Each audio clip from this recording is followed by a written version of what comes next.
You're now aging. You're hitting 25, 30, no impact. Still feel you are a child. 25, you're still a child. Ish. 25. Wewe ni mzee. Unafaa kuhama kwenu. Sababu uko na kila kitu. Unafaa kuhama.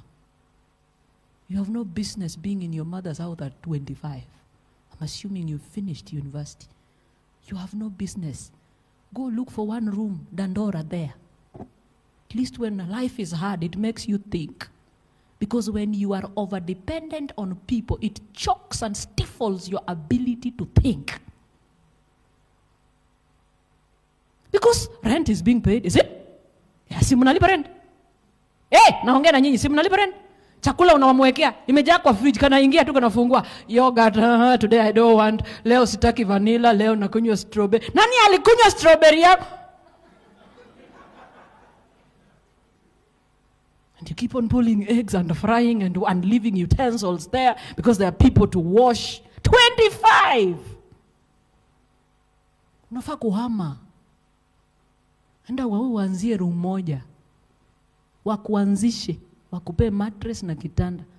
Si mko na masufuria mnaweza peana? Alafu namwambia mtoto yangu umesoma, uko na akili. Hiyo masomo yote kutoka PP1 mpaka master sio uko naye, haiwezi kukusaidia kitu. Mpaka tu uandikwe kazi. Fidelis, mpaka uandikwe tu kazi. Ndio utoke kwetu. Enda D huko. Tafuta room moja huko. Penye mnashia bafu na choo na watu yote. Mama yako akupatie sufuria. Akuambie Fidelis tunakulipia rent. Rent na deposit. Si ndio? Miezi 3. Kutoka hapo. Jipange.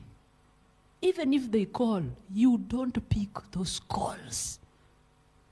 Kero mwana mpaka karakari. Mnajua kuwe karakari? Mnajua kuwe karakari? It's a tough world mpaka uwe karakari. Hiyo karakari ni nini? Nitafutie jina wanaelewa. Hii maisha ni unatafuta, hakuna mtu anakutafutia. Nione nikisipolenga hapa ninakosa. Nairobi ni mzuri sana. Ukilala tu sekunde moja umelala njaa. Lakini kwa sababu mko kwenu, mfikiri mnalala tu, tutakula. You have no business in your parents' house at 25. Doing what?